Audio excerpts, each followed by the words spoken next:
ಕರ್ನಾಟಕ ಜನತಾ ಪಕ್ಷ ಇದು ಕನ್ನಡಿಗರ ಪಕ್ಷ.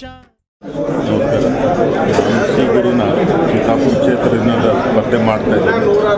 ನಾನು ಕಾರ್ಮಿಕ ನಾಯಕರಾಗಿ ರೈತರ ಮುಖಂಡನಾಗಿ ಕೆಲಸ ಮಾಡ್ತಾ ಇದ್ದೇನೆ. ನಾನು ಈ ಹಿಂದೆ ಕರ್ನಾಟಕ ರಾಜ್ಯದ ದೇವೇಗೌಡ ಸರ್ಕಾರದಲ್ಲಿ ಕಾರ್ಮಿಕ ಮಂತ್ರಿಯಾಗಿ ಕೆಲಸ ಮಾಡಿದ್ದೇನೆ. ಈಗ ಸದ್ಯ ನಾನು ಚಿತ್ತಾಪುರ ಕ್ಷೇತ್ರದಿಂದ ಸ್ಪರ್ಧೆ ಮಾಡ್ತಾ ಇದ್ದೇನೆ. ಸನ್ಮಾನ್ಯ ಶ್ರೀ ಕೇಂದ್ರ ಕಾರ್ಮಿಕ ಮಂತ್ರಿ ಆಗಿರ್ತಕ್ಕಂಥ ಮಲ್ಲಿಕಾರ್ಜುನ್ ಖರ್ಗೆ ಅವರ ಸುಪುತ್ರರ ವಿರುದ್ಧ ಈ ಚಿತ್ತಾಪುರ ಕ್ಷೇತ್ರದಿಂದ ಕಣಕ್ಕೆ ಸನ್ಮಾನ್ಯ ಶ್ರೀ ಯಡಿಯೂರಪ್ಪ ಅವರು ಪಕ್ಷದಿಂದ ನನಗೆ ಗೆಲ್ಲಿಸಿರ್ತಾರೆ.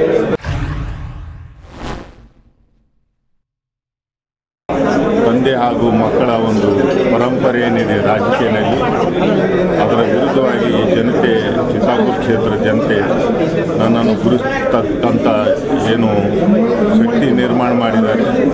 ನನಗೆ ವಿಶ್ವಾಸ ಇದೆ, ಚಿತ್ತಾಪುರ ಕ್ಷೇತ್ರದಿಂದ ನನ್ನನ್ನು ಗೆಲ್ಲಿಸ್ತಾರೆ ಅಂತ ವಿಶ್ವಾಸ ನನಗಿದೆ.